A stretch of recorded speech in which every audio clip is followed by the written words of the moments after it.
got two of our parliamentarians here. Perhaps they need help with a change in legislation. We need to put something, we need to be emphatic on this. The British kind of blaming themselves for what we have in our books today. I will throw it to you. You've heard a lot already. So where do we begin? Well, we need help? I don't think we need help. And I choose my words advisedly, if we ever think that we want to change something, we are very capable by ourselves. And I use my words and underscore if. I don't know when that if will come. Maybe 200 years from now, if. But really, I mean, I think that it is patronizing, frankly.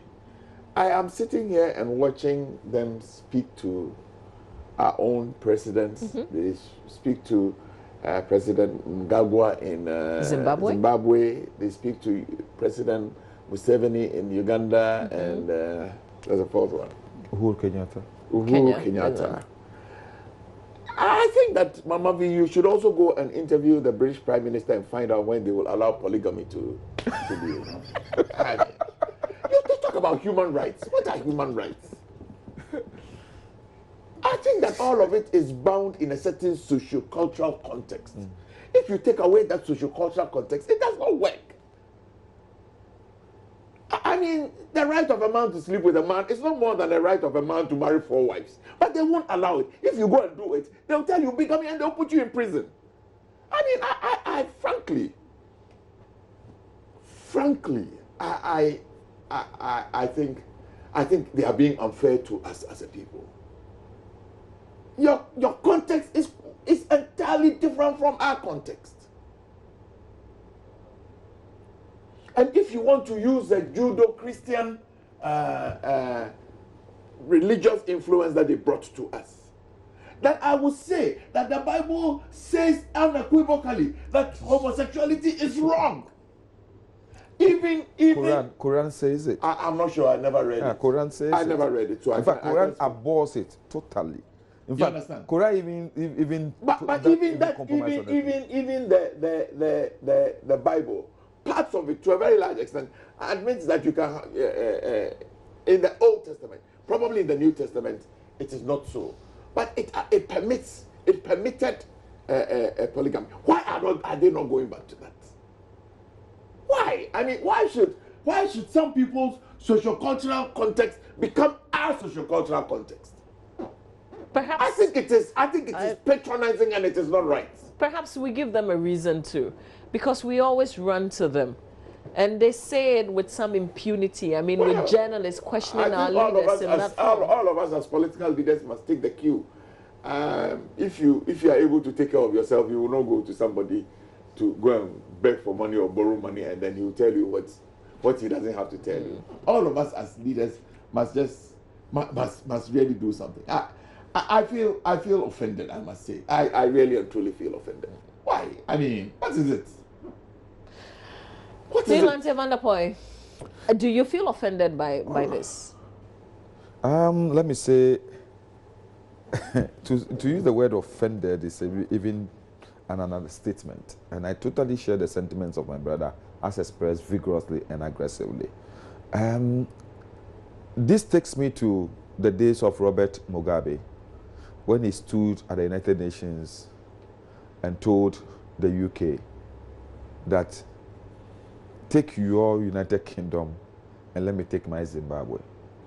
I think from all the statements we heard, especially from Yoweri Museveni, simply telling these neo-colonial leaders that they should keep to their sociocultural and political environment and let us keep ours. This idea of pushing us aggressively, virtually swarming us into accepting a particular norm and practice that is alien to us, that is abominable to us, is totally offensive, is insulting and manipulative. And I think that it is time we show it clearly in our words, in our actions, that we totally are disgruntled with this, and we are not ready to accept this immoral, suppression. But to be fair, where did we get our laws from? Where is everything coming from? Is it not right that they blame themselves for what we have in our books today? I don't even want to believe what he said, that this was yes, the colonial government at that time saw that this is part of our social cultural norm which we're against. So they tried and and they tried because our laws really flew out of their laws. So by deed and practice, they saw that it conforms with our social cultural values and accepted it. It is for us. It's our laws. We are not under any jurisdiction now. We have a sovereign state. We have our own constitution. We have our own laws. We have our own regulations. We have all. So they should allow us. What we are saying here is that this is something that is abominable to us. It's against our sociocultural values, and we are not ready to accept it. They should not tell us that they made mistake. Like my brother is saying, when they came, we were practicing polygamy, and they decided that by their own laws, they were outlawing it. But because it is part of our sociocultural values, still some of our people practice it, and they don't see it as anything wrong. So if they think that certain things over the years have become part of dynamics of society and has to be looked at, like he said, they should first adopt that, and then we will see that they are being responsive to our needs, and so can tell us what we need. They are not the ones to provide prescriptions for our own diseases and this. We know what is wrong with us, and we know what is right for us, and they cannot tell us what to do. And I get like my brother said, so then I get offended when this, because I've been in 7 situations with this book, and I can tell you, but for the environment, some of them are empty heads. I don't know about that one. So which people exactly so are you referring to at this point? They should stop thinking for us. I don't know about that. I'm telling you. Really, I was in a course. I was in a course with a lot of them, a lot of some, And when you look at them, the level of their thinking, and you say, these people, are they really? And it's because we ourselves have always continued to think that anything white is good, anything black is bad, and they are more intelligent than us. Because who is that woman to be standing there and be telling our president what to do in Ghana? What is her level? So some of the journalists asking for promises, and some people saying, will you asking them, will you asking the president, will you promise me? Will you promise me? Who are you? Who are you? You even say, what are you as a country going to do? Asking him, promising. So I get the feeling that, largely, most of us are on the same page in terms of how we feel. But how do we stop this? Because it looks like either we're not saying something emphatic, we're not making an emphatic move. They still see us as a bunch of people who need support, who need help. They want to open our eyes to something that we're not appreciating. How do we put an end to this? Mama, I even will say that if a whole Commonwealth meeting will be organized for such a very trivial and useless issue to be discussed, then I don't see the need of the Commonwealth. But I would say that maybe that was only what Theresa May thought was very important to her and to her government. But you see, it is not only this. You remember when our president finished with the Al Jazeera interview and he came back? There were so many attempts to virtually continue to influence and to fester. All the heads of state that followed visited within that month are people who have been championing this in their various jurisdictions. France, Liechtenstein, Italy, and all. These are people who are known to be champions and advocates for LGBTs. And I said, why? If the man has made a statement already, why do you follow up trying to still push and push and push?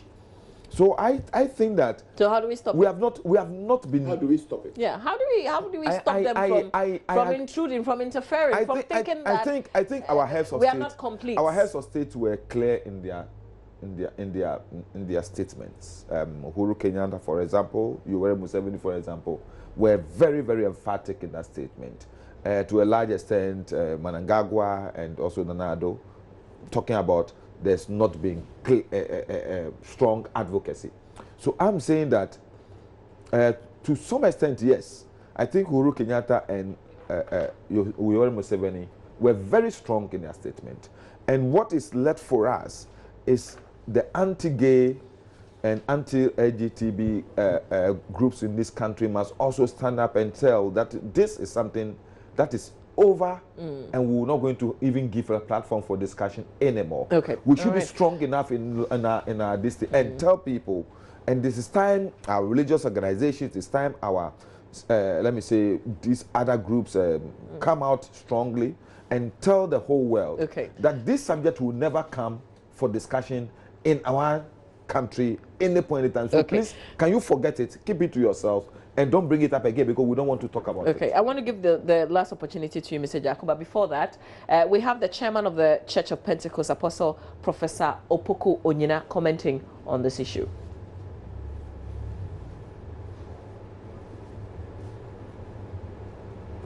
Okay, we don't have that, so let's finish off. I think the point is forcefully made.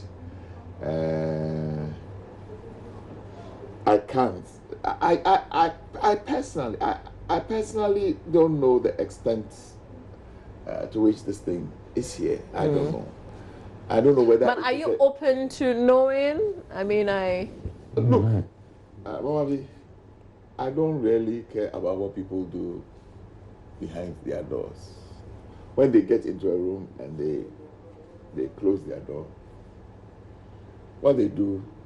It's none of your business. It's none of my business. But I don't think that it is right. Even if it was an internal matter that was gathering momentum, if it was an internal matter, I think this is the point the president made. If it was an internal matter, if they are bold enough, they should come to circle and demonstrate that we want this. You understand? But why should it be some president or prime minister somewhere who is talking about something? If there is an internal groundswell that this is what we want to do, if the people who practice whatever are bold enough to say that we are a significant minority and we want to do this, they should come. Is Parliament open? Your parliamentarians? I say if they are bold enough. If they marched to Parliament, for instance. But nobody will beat them. Nobody will use cannons on them. No. I said if they are bold enough, in some of the jurisdictions, I have been to New York once, and I needed to walk because that was a huge rally. Okay. They decided to do it. It is their right. Okay. But I say the problem I have is if it was an internal groundswell. You know, I asked you, is it extensive? Is it a widely practiced You are thing? the representatives of the people. I don't know. We don't see it in our conferences. I don't know. I say if the people are here and they want they thought that the agreement that was ratified in Parliament was wrong. They've done one demonstration in Accra. I hear that they did in Tamale, yes. I hear that they have done another demonstration in Tamale. Even some people did a demonstration in the UK. They should also do a demonstration or something. Let it be expressed. I mean,